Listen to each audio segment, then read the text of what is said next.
This is VSiN's College Football Betting Podcast.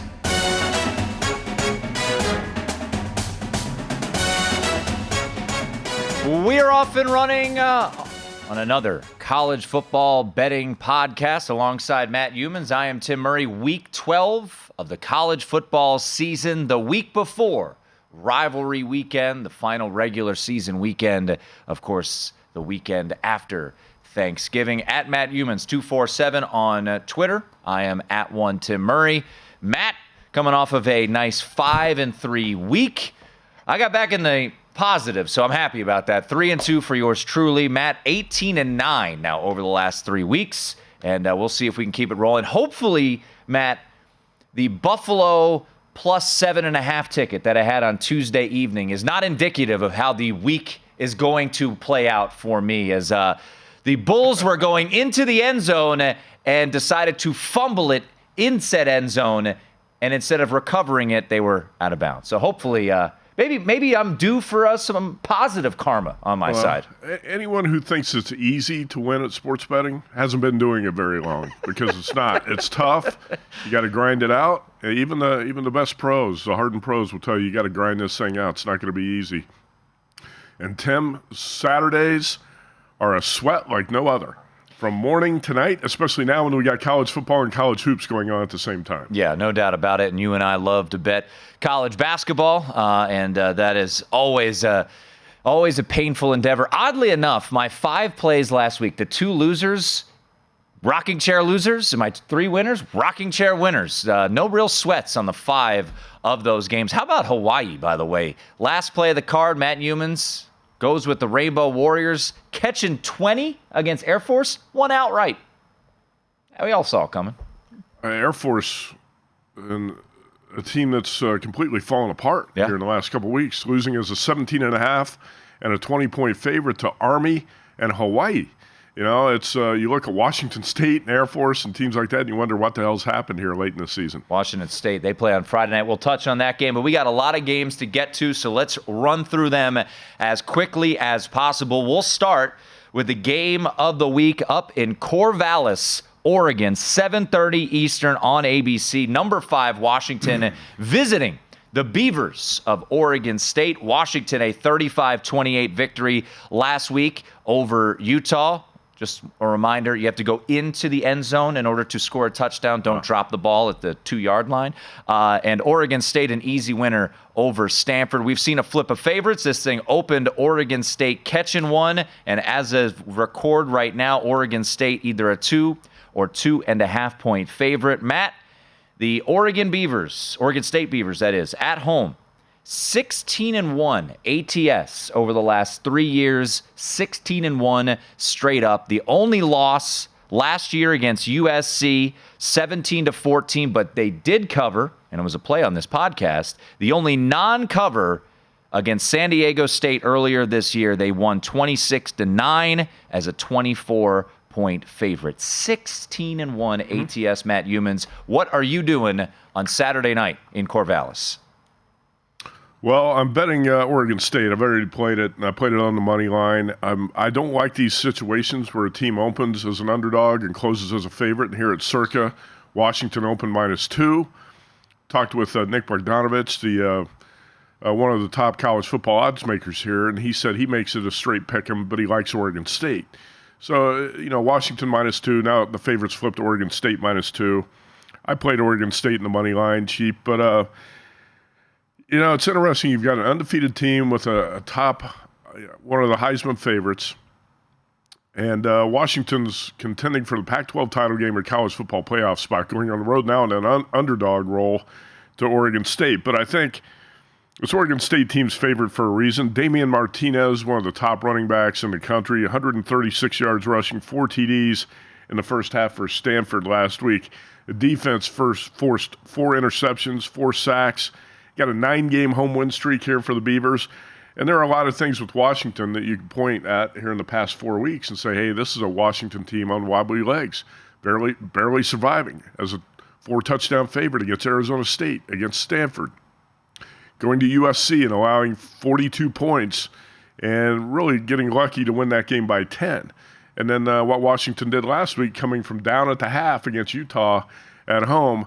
And by the way, I saw a friend of ours tweet at halftime, what a great job Kyle Whittingham's doing as Utah coach. This is incredible. Save the tweets for after the game. Okay, don't tweet about how great Utah is playing at halftime, up 4. Can you just sit on that one for a while? As soon as I read that tweet, the game just turns Washington's way. Luckily, the Utes still cover.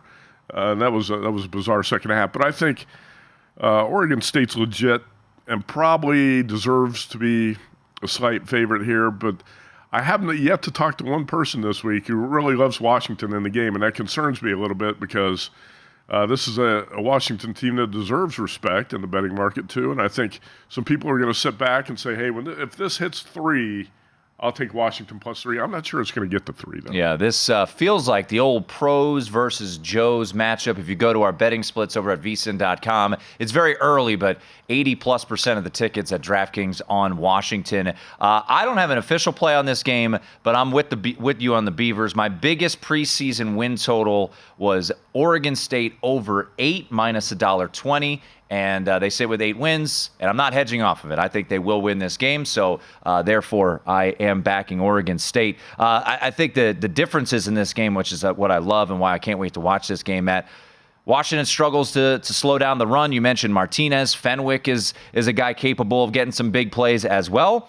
Oregon State's secondary can be had. You look at the Washington State game, even the game they beat Cal, where they gave up 40 points, and Washington, one of the most prolific passing attacks in the country. So I think it's a fantastic game. It's going to be phenomenal to watch. I lean towards the Beavers. I'm not hedging off my win total or anything like that. I do think Oregon State gets it done here. Certainly no look ahead whatsoever for the Beavs. How about the Beavs' opportunity here moving forward? They can get to the Pac-12 championship. Yeah. All they got to do is beat Washington and Oregon in back-to-back games, but it is certainly out there for them. That game, 7:30 on ABC. On CBS, Matt, number 1 Georgia. They jumped over Florida State in the most recent college football playoff rankings. They head to good old Rocky Top to take on the Tennessee Volunteers. I was on Tennessee last week, and that was a dead wrong side, as I think Cody Schrager is still running against Tennessee in that one. The hooks, I see a hook still available at DraftKings, but Circa had 10.5 earlier today.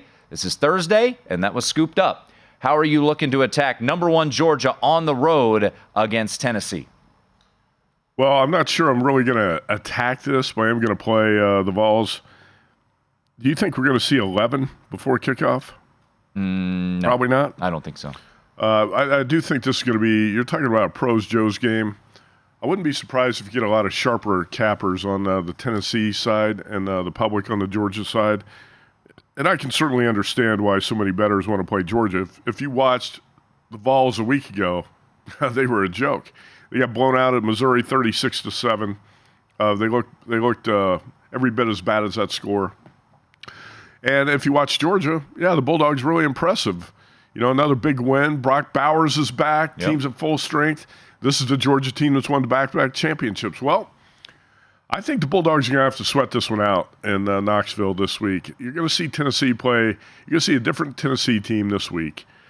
It's a Vols team that's 6-0 at home, and a Georgia team that really hasn't been tested on the road by a really good team. And you could argue Tennessee's not really good, but hey, Tennessee has lost on the road to Florida, Alabama, Missouri. Those are not bad losses. And in fact, the Vols, I thought, played really well in Tuscaloosa in the first half. So this is going to be an unpopular home dog, but I'm going to roll with it. I'm playing Tennessee plus 10.5 if I can't get the 11, but I'm going to look for 11.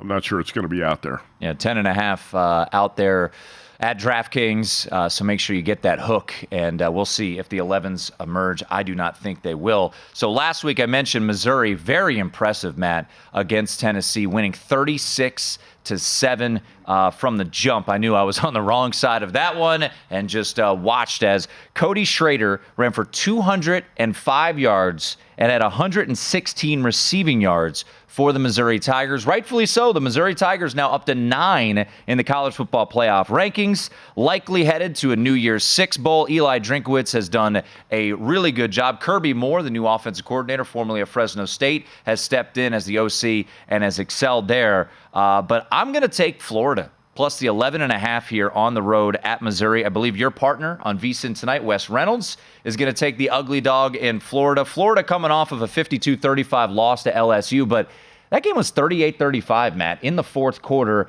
LSU's able to get the cover. So far this year, I have bet on Missouri once. We won that bet against Kansas State. I bet against them twice, push against Memphis, and then dead wrong side last week when they played Tennessee. But, I mentioned it last week. I thought, is this a letdown spot for Missouri going up against Tennessee? It certainly wasn't. Well, Matt, is it a letdown spot when you've now played Georgia and Tennessee in back-to-back weeks? It could possibly be, and I think this is something interesting to look at. We've done this before. So on September 16th, Florida closed as a 5-point home dog against Tennessee. They won that game outright. Last week, Missouri closed as a 2-point home dog against Tennessee. They won that game outright. Now, it's not simple math, but you look at the market, and Missouri should be around a 3-point favorite if you just do the basic math there. Florida 5-point home dog to Tennessee. Missouri 2-point home dog to Tennessee. Number's 11.5. I'm going to take the Gators here. Chomp, chomp. Betting on Sunbelt Billy. Your guy. You love him. No. Sunbelt Billy. I will take the points with Missouri here. I actually kind of like to play. There's a lot of ugly dogs, college football and NFL, that I do like this week, and this is one. Is there an ugly dog in College Park, Maryland? It's us against the world. Michigan against everybody. Well, that everybody might include Matt Youmans. Much more to go. Breaking down the card here on the VSiN College Football Betting Podcast.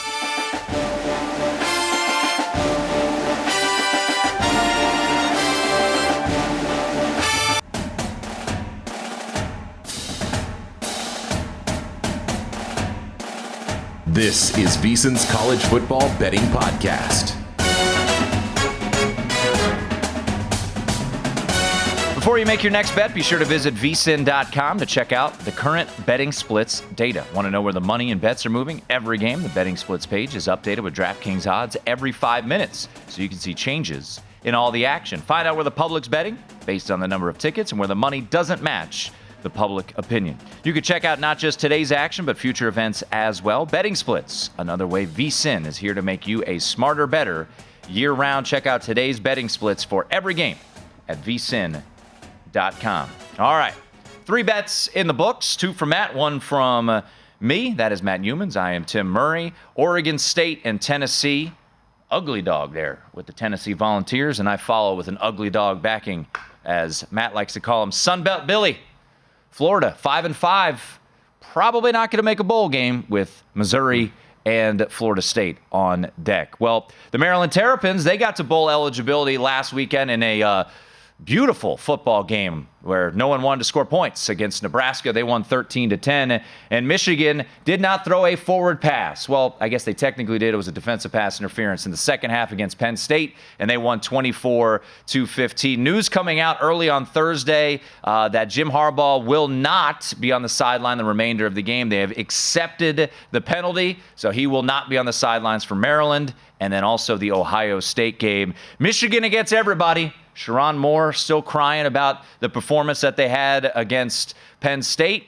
Now they go on the road to take on the Terps. 19.5 available at Circa. 19 still out there.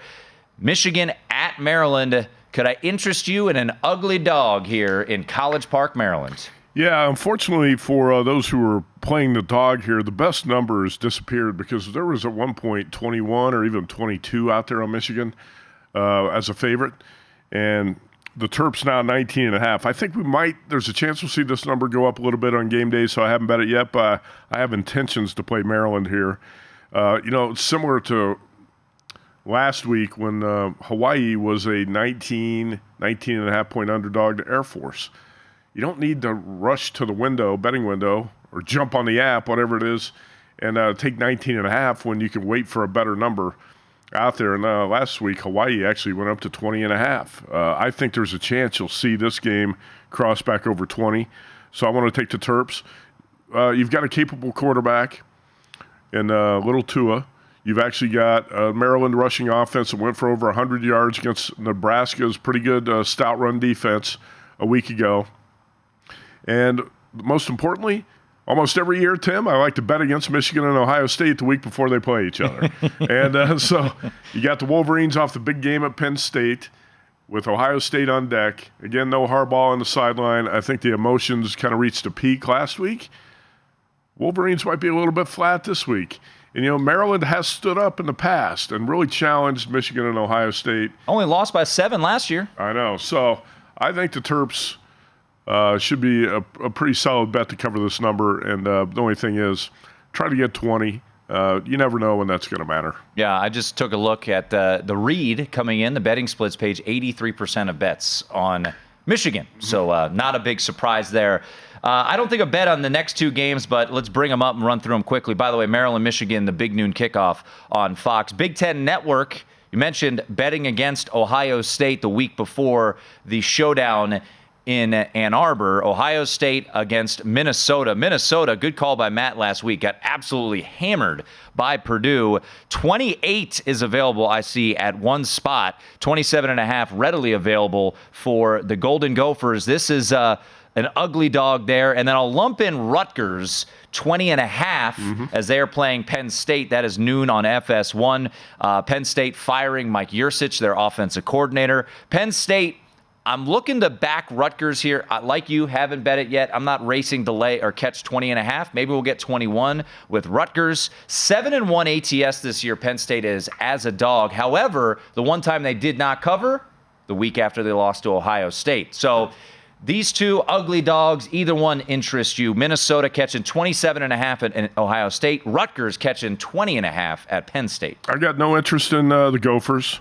I did make a small bet over the total of 48.5 this week, and I was going to play the total for a bigger bet, but now it's bumped up to 50. I'll probably just let that go. I'll just stick with that small bet over 48.5. And the key to this total play is that the Minnesota defense is so bad right now that you think Ohio State should be able to put up 50 if the Buckeyes won. Purdue, by the way, let me see my notes here. Purdue put up 604 yards. 604 yards, and Purdue plays Northwestern this week. Northwestern, not known as a juggernaut offensively, Matt, 492 yards against Minnesota. Yeah. 492 by Northwestern, 604 by Purdue. If you like player props, might I interest you in Marvin Harrison? Because I might imagine they're going to be throwing the ball to him, at least early on, Matt. First half. Yeah. Here's the thing with Ohio State. Whatever you're going to play for the Buckeyes, look first half, because I think, Ryan Day doesn't always make the smartest decisions. But when you're up big after halftime and you got Michigan on deck, you can't be fooling around with risking injuries in the second half of a game like this against Minnesota. It's going to be out of control. And that was my trepidation, really, Tim, with betting the total, because let's say the Buckeyes are up, 41-3 at halftime. Why not just put on the brakes, or mid-third quarter, put on the brakes and start prepping for the Michigan game, get guys out of there, keep guys healthy. That's one thing you have to handicap in situations like this. It could be the handicap, right? It could be the determining factor in the props and how these bets are decided. So even though I think Ohio State's going to steamroll a really bad Minnesota defense here, this is more about the first half, because I think the Buckeyes, don't you think they want to take care of business and just move on and rest guys and get ready for Michigan? No doubt about it. Rutgers, Penn State. I don't know where Penn State's head's at. They fired their offensive coordinator, taking on Rutgers. Rutgers didn't score a point against Iowa, so not official play. I'm looking at Rutgers, but I'm tempted by Rutgers. They were up at half against Ohio State. Yeah. So well, here's another thing about Penn State. The last time we saw the Nittany Lions go into a big game and get beat was at Ohio State, right? What'd they do the next week? Laid an egg against Indiana. 32-point home favorite against the Hoosiers, and were lucky to win the game. Yep. So I think the Nittany Lions are going to be flat. You can expect them to be flat, kind of a replay of what happened to post-Ohio State. Noon kickoff, too. So I can't imagine that striped atmosphere that we saw on Saturday is going to be back there in old Happy Valley. All right, let's go to Tempe. Another ugly dog, potentially. Another look-ahead spot, dare I say. Oregon, coming off of a win over USC, not a cover though. USC gets in the back door, much to our chagrin, late in that one. Oregon's got the Civil War on deck against Oregon State. They've also got the Pac-12 championship in their sights. Bo Nix is now the Heisman favorite, much to my delight. And they are 23.5-point favorites, actually 24.5 as we record this here on this Thursday at Circa. I know you are on the Devils here, and I haven't gotten to the window yet, but I am intrigued by Forks Up in this one. Very, very good spot, it seems like, for the home dog here. Yeah, I think Arizona State is actually, now we're seeing 24.5 here at Circa. So this is another one of those games. I always mention we send in these plays. I don't always bet these plays before the podcast because if it's sitting on a number like 23.5, I'm not going to take that if I can get 24 or 24.5 sometime before kickoff. And when you're playing underdogs, a lot of times you anticipate the number getting bet up by Saturday because the public's going to come in heavy on some of these favorites. So I'm taking Arizona State. I'm going to play it actually as soon as this podcast taping ends. I'm going to walk out here to the Circuit Sportsbook and take 24.5 because that's the best number you're going to find. Yep. I think that's the best you're going to get. And the Sun Devils team's been playing much better since they made the quarterback switch to Trenton Bourquet. They have been outstanding, actually, in terms of improvement offensively. And I think actually you got Cameron Scatabo, who's a pretty capable. He's a tough runner. He's like a battering ram. And this Arizona State offense has finally developed an identity.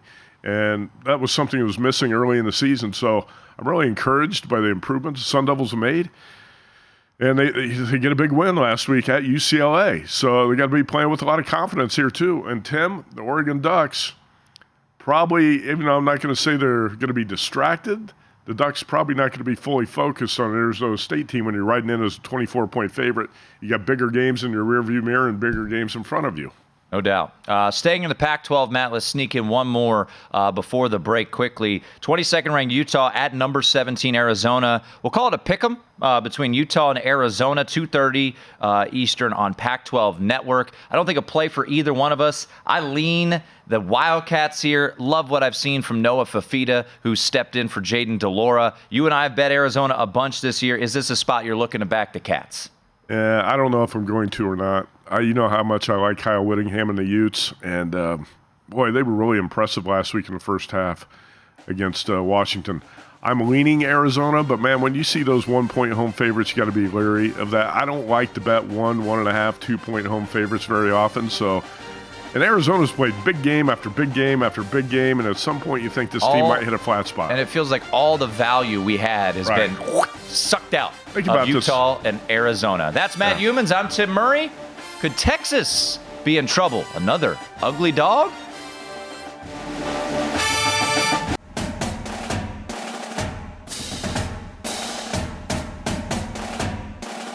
This is VSiN's College Football Betting Podcast.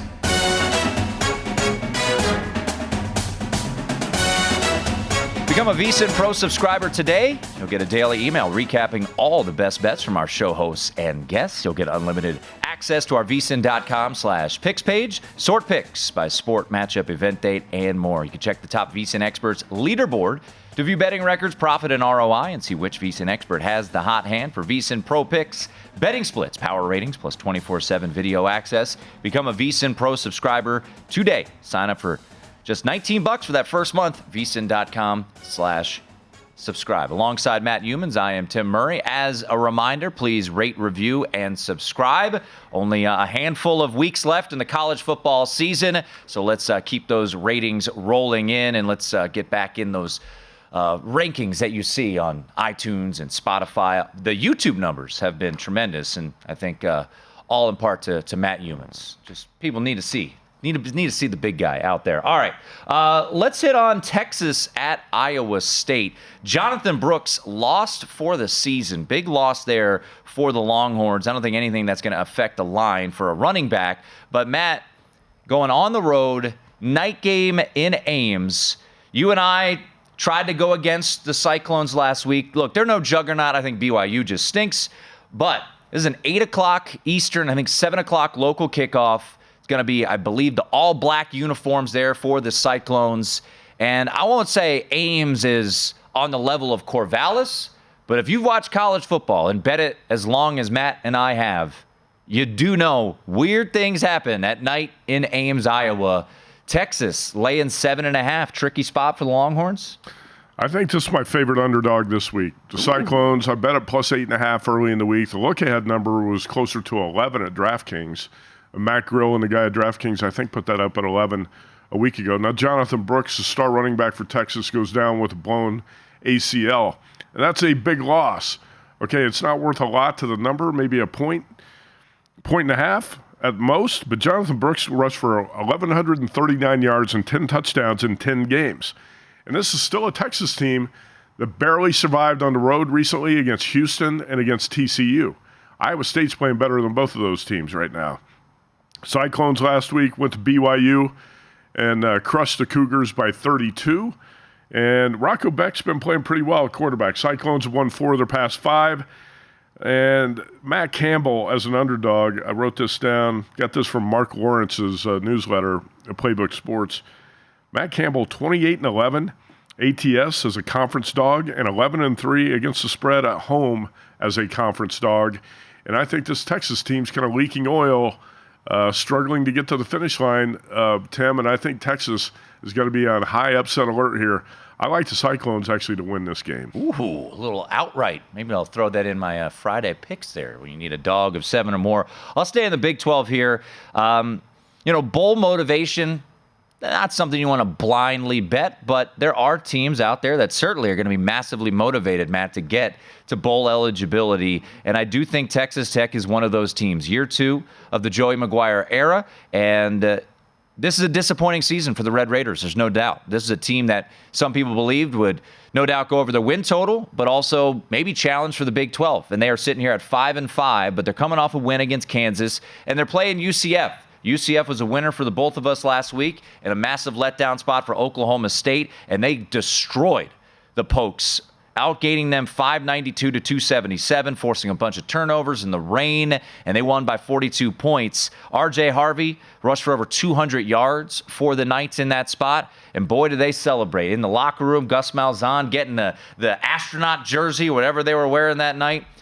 UCF's also 5-5. They're trying to get to a bowl game as well. They do get to host Houston next week. Texas Tech, what do they have to do the final week of the season, Matt? Got to go to Austin and play Texas. Not that Joey McGuire anticipates a loss, but let's be real. This is their last home game. This is their best opportunity to get to 6 wins for bowl eligibility. Baron Morton has actually been pretty solid for them. He's been dealing with some injuries. He's 4-0 this year as a starter. Taj Brooks, he's rushed for over 100 yards in 3 straight games, 7 of the last 8. So as a short favorite, I know the market's moved against me here. It's went from 3 down to 2.5. I think Texas Tech, I'm going to roll with the Red Raiders here. We're going to go guns up in Lubbock, and I'll take Texas Tech 5 o'clock on FS2 for this play for me. Yeah, I actually kind of like this play as well. I think the short home favorite in Lubbock is probably in a better spot because UCF, as much as we liked the Golden Knights a week ago, yep, that was all about the spot and playing against an Oklahoma State team coming off its Super Bowl. UCF took full advantage, blew the Cowboys away. Now you're going on the road after the big celebration and the blowout. I think it's a good time for Texas Tech to catch UCF. I thought about this play as well. All right, let's go primetime NBC. Another 5-5 versus 5-5 game. Probably didn't expect this to be a battle of 500 and a battle for bowl eligibility. We've got Wisconsin, who have seemed to fall off a little bit here, Matt. You think so? Losing to Northwestern last week. They have lost, I believe, 8 games. They're 3-8, I want to say, against the spread this year. It hasn't been pretty for the Badgers. They are taking on Nebraska, who also lost last week. Both of these teams vying for bowl eligibility. It's in Madison. Wisconsin gets Minnesota next week. Nebraska gets Iowa. How are you looking at this one, Matt? Is this the ultimate buy low spot for Luke Fickell's squad? When you look at the Badgers right now across the market, it is actually on the move back up towards Wisconsin. There were 4.5s out there earlier today. Yeah, and I actually laid the 4.5 for a little bit. I also bet Wisconsin on the money line here. You always got to be a little bit cautious about laying points with a team that's not real strong offensively, and that's the Badgers. The first season of Fickell ball in Madison has not been a big success. Luke Fickell called last week embarrassing. Now, it's embarrassing for me, too, because I actually bet Wisconsin over its season win total of 8. Was it 8 or 8.5? Man, I think it was 8. So it's turned into such a bad bet, I'm trying to forget it. But anyway, Wisconsin's lost 4 of the last 5 in the last 2 weeks, losing to Indiana and Northwestern. Now, a lot of that has to do with injuries. Tanner Mordecai, the quarterback, went down. Ches Malusi, Braylon Allen, 2 of the top running backs in the Big Ten, both went down. Well, what you have here, I think you're getting, like you said, the Badgers are kind of the bottom of the market or close to it as 4.5, 5-point favorites. Mordecai's back from the hand injury. Braylon Allen, even though he only had 3 carries last week, is expected to play. Then you look at the Nebraska side. Okay, the quarterback situation is a clown show right now. And last week, Jeff Sims comes in, turns the ball over again. Chupa Purdy, he can't play. Nebraska's got 27 turnovers and a minus 14 turnover margin. Minus 14 turnover margin is still 5-5. But if you look at the quarterback combined quarterback stats for the 3 guys, I think it's 7 TD passes. It might be 8 TD passes and 14 interceptions. That's how bad the Nebraska quarterback play's been. I'm not afraid to bet against this team. Again, the Nebraska defense allowed 100 yards rushing last week to the Terps. I think this is kind of I'm not going to call it a get-right game, but it's kind of a get-back-on-track game for the Badgers. All right, laying it with Wisconsin. Let's go noon. Big Ten Network staying in the Big Ten. Purdue at Northwestern. Matt, you rode with Purdue last week as a home. I think they want to close the favorite. Regardless, they won 49-30, put up 600-plus yards of offense. They're now going on the road to Evanston. Big news this week out of Evanston. David Braun, who had never coached at the FBS level prior to getting hired by Pat Fitzgerald, he gets thrust into the interim role when Pat Fitzgerald gets fired, and he's done an incredible job. They're 5-5. They're on the brink of bowl eligibility. They'll probably go to a bowl even if they lose their final 2 games because of their APR. But they've got an opportunity this weekend. They opened as a 2-point favorite on Sunday at Circa. They are now a 3-point underdog against Purdue. Northwestern this year thrived in the role as a dog, 5-3 ATS this year, Matt. Ben Bryant is back. Look, is he a world beater at quarterback? No. But is he solid? Yeah, I could say he's solid. 18-16 last week on the road at Wisconsin, threw 2 touchdowns. The players erupted when they heard that David Braun was going to be their coach. They can get to bowl eligibility with this win. I do think this is a good spot to back Northwestern. I'm going against a big market move of 5 points, I know. But Purdue, as a favorite, 0-2 ATS. They haven't played in this role a whole lot. So I'm going to take the Purple Cats plus the 3 here in this spot. Give me Northwestern at home one last time. Let's cover that number. Yeah, that's a play for me, too. I'm taking 3 with the Purple Cats. I did not think I was going to get 3 here. No. Now, last week, Purdue closes or at least I got here at Circa, Purdue is a 2-point home underdog to Minnesota. Now, Purdue is a 3-point home favorite against Northwestern. Like road favorite. Yeah, 3-point road favorite. And I think this Purple Cats team is going to be fired up about the David Braun news where the interim tag is dropped. Ben Bryant's a veteran quarterback. He's been around a long time. I think he's been in college for 6 years. Is that right? Yeah, I think so. And this Northwestern team, one of the best stories in college football this year. I've got to give David Braun my Coach of the Year vote, even though I don't have a Coach of the Year vote. Bear Bryant Award talk? You want to do it on the other side? Can you imagine if this Northwestern team gets to a bowl game? Maybe they will, as long as they win outright. All right, we got some Friday Night Lights to hit on. We got an ACC game on the CW that Matt's bet. Don't go anywhere. It's the VSiN College Football Betting Podcast.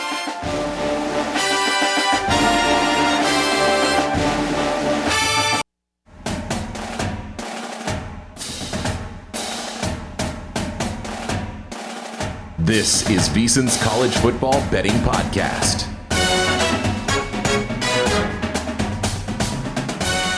Become a VSiN Pro subscriber today and get a daily email recapping all the best bets from our show hosts and guests. You'll get unlimited access to our vsin.com/picks page, sort picks by sport, matchup, event date, and more. Check the top VSiN experts leaderboard to view betting records, profit and ROI, and see which VSiN expert has the hot hand. For VSiN Pro picks, betting splits, power ratings, plus 24/7 access. Become a VSiN Pro subscriber today. You can sign up for as low as $19 for that first month. vsin.com/subscribe. Alongside Matt Youmans, I am Tim Murray. Final segment here on the VSiN College Football Betting Podcast, but a bunch more games to touch on. And let's start with a little Friday Night Lights. 10:30 Eastern, FS1, and Washington State. Boy, oh boy, what has happened to the Cougars? They have now dropped 6 in a row after starting 4-0. Colorado, after finding their way into the top 25, they are at 4-6. So both of these teams clinging to the possibility of bowl eligibility. Seems very unlikely based off of who they will play in the final weeks of the season. Colorado gets Utah. Washington State gets Washington. Washington State laying 4.5, Matt. I don't know if this is an official play for you, but I don't know how you can lay 4.5 with Washington State at this point in the season. I'm not. It's not a play for me. I'm thinking about putting Washington State on a money line parlay of some sorts, though. Hey, it's okay for some people to say they want to have action on a Friday night game, right? Because I know Friday I'm going to get about 10 texts from people who say, who do you like in a Colorado-Washington State game? You betting this game? I say, well, I'm going to put Washington State in the money line parlay. I do think the team that started 4-0 was not a complete fluke. It's still in there somewhere. Cameron Ward's a really good quarterback, and this Washington State team's got a chance to it's not going to get to a bowl, let's face it. Cougars are not going to beat Washington a week from now. But I think they've got to stop this losing streak. And why not against a poorly coached Colorado team that's in complete disarray right now? I think Washington State in the money line parlay at minus 180 or so is a fair play. Staying in the Pac-12, I'll hit this one quickly. I took the 7 with Stanford. This might be the ugliest dog of the week. I don't know. Maybe the one I'll give out a little bit later is uglier. But I like Stanford catching a full touchdown here against Cal. I want to say the number opened 4.5 or so. I don't know how you can lay 7 with Cal on the road. Let's be honest. The farm is not a massive home field advantage for Stanford, but there are 7s out there. We're showing 6.5, but look around. There are plenty of 7s to be had out there. I like Troy Taylor. I know they got their doors blown off in Corvallis. Everyone does. Look, they've had some really bad games. They've also been feisty at times this year. Cal coming off of a thrilling victory against Washington State last week. This is a rivalry game. Stanford's dropped 2 in a row against Cal, which is a bit unusual. So I'm going to take a full touchdown with the Stanford Cardinal here against the Cal Golden Bears, man. I don't disagree. Actually, I might bet Stanford as well, but you got to make sure you get 7. DraftKings has got 6.5 right now. There's no reason fooling around with 6.5. You might need that 7. And rivalry games like this against when you got a home dog that's a well-coached team, I'm definitely going to look in that direction. All right, let's go rapid fire through a couple others before we wrap up with our best bet recap. Matt, let's go to Charlottesville, Virginia. We've seen the market move a little bit with Virginia. The home dog here was as high as, I think, 4.5 earlier this week. It is now sitting at 3.5. Duke dealing with a ton of injuries at the quarterback position. Triple overtime game went late into Saturday night. It was actually really fun to watch. North Carolina's defense is terrible. Duke laying 3.5 against UVA here, Matt. Well, and I think the Blue Devils got to be crushed at how they lost that game. You could make a case that the officials screwed Duke over in that game against Carolina. Yeah, that never happens. You know, and to lose that game, I think it's got to be deflating for Duke. And this Virginia team is better than some people think. Anthony Calandra at quarterback, really good against Louisville. 314 yards passing, 89 yards rushing. That was a game I thought the Cavs probably should have won, and the Cardinals found a way to pull it out. So I like Virginia here as a 3.5-point home dog. A couple other games we don't have bets on, but I'm curious to get your thoughts. I got a couple games I'll hit before we get to the best bet recap as well, Matt. But UNLV, how about the Rebs? Best cover team in college football. The steam on Friday night here in Vegas, it was as if they knew the outcome, that Wyoming was going to come into Allegiant Stadium and win. And UNLV never really in doubt against the Pokes last weekend, especially from the cover side. Air Force coming off 2 losses. Is this a buy low opportunity for the Falcons laying just 3 at home against UNLV? Or is the market just been inaccurate on this Rebs team all year long? Well, the market's been inaccurate on Air Force. 9-1 ATS, UNLV. Air Force the last couple of weeks, too. So, I don't know. This is a game I'm going to live bet or get involved in some other way because, I haven't heard many people this week who like Air Force. And all of a sudden, a lot of people jumping on this UNLV bandwagon. You're hearing a lot of buzz about the Rebels and Air Force off those two big losses as favorites against Army and Hawaii. We don't know if Troy Calhoun's going to be honest about the health of his quarterback, Zach Larrier. He lied about it before the Navy game. And, you have no idea if he's going to be out there. I'm going to live bet this game. I'm not going to play it kickoff. I think you can make it be a contrarian here and make a case and say Air Force -3 is a buy low spot. Real quickly, USC, UCLA. I thought about throwing USC in a money line parlay here. Still might do it. I think UCLA is on quit watch. USC, final game for Caleb Williams at home. Quick thought, UCLA, USC. Chip Kelly probably done in Hollywood. Yeah, it's rough, too. I don't know if it's the right move to push Chip Kelly out or not before the Bruins move to the Big Ten. I think the quarterback situation's been chaotic for the Bruins here for most of the season when it looked like Dante Moore, the freshman, was going to be the answer. Give me 7, and I'll probably jump in with UCLA here because the defense is much better.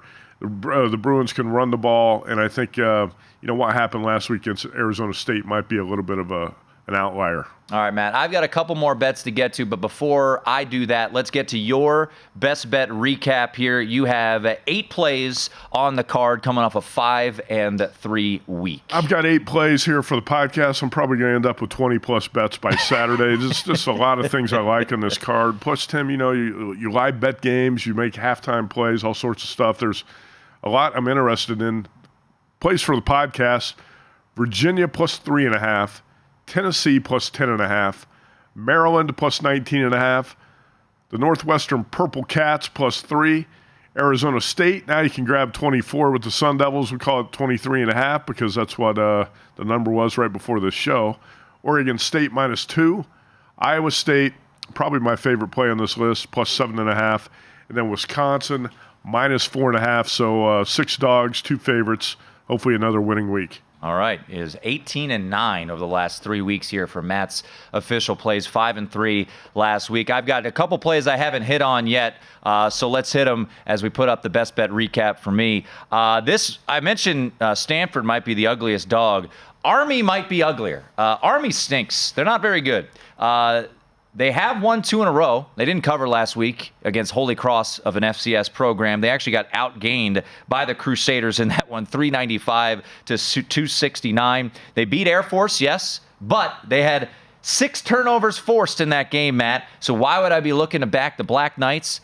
Tell me the motivation for Coastal Carolina this week. I don't know what it is. You got to go up to West Point, New York for a non-conference game. I texted my buddy, Justin Bruce, who's a local meteorologist here for the ABC channel. He said it's going to be raining all day Friday into Saturday morning at West Point. Winds 15 to 25 miles per hour, upper 40s, wind chill low 40s. Coastal Carolina, if you're hoping to see Grayson McCall, he's not playing. He's out. They're playing their 3rd stringer. They have a game against James Madison next week, Matt, that would lock up the Sun Belt East so they could play in the Sun Belt Championship. Give me the points with Army here. Army's last game before they play Navy. They stink, but I'm going to take the points. And I had to readjust this because it was 4.5 this morning. It's now down to 3.5, so Army is one of the plays. How about a low-scoring game? Everything you mentioned there under the total. Is there any way we can set up a bowl game between Army and Iowa? Who wouldn't want to watch that? By the way, a total of 42.5. Another play that I haven't hit on here as part of my best bets. James Madison again, and they're playing Appalachian State. Sharp money this week, actually, on App State. So it makes me a little bit worried. But James Madison got their appeal denied. Kirk Cignetti, the head coach of James Madison, went to social media and said, what are we going to do? Cry about it? Or are we going to play with a chip on our shoulder and go out and win? So give me James Madison with Georgia Tech. Georgia Tech playing Syracuse. Both of those, Georgia Tech vying for bowl eligibility in the first year of Brent Key's era down there. So that's around -119. The other 2 best bets, or other 4, I should say, Texas Tech plus the -2.5, Florida plus 11.5, Northwestern plus 3, Stanford plus the 7. So there you go. A 3-2 week for me last week. For Matt Youmans, I am Tim Murray. Once again, rate, review, subscribe. This has been the VSiN College Football Betting Podcast.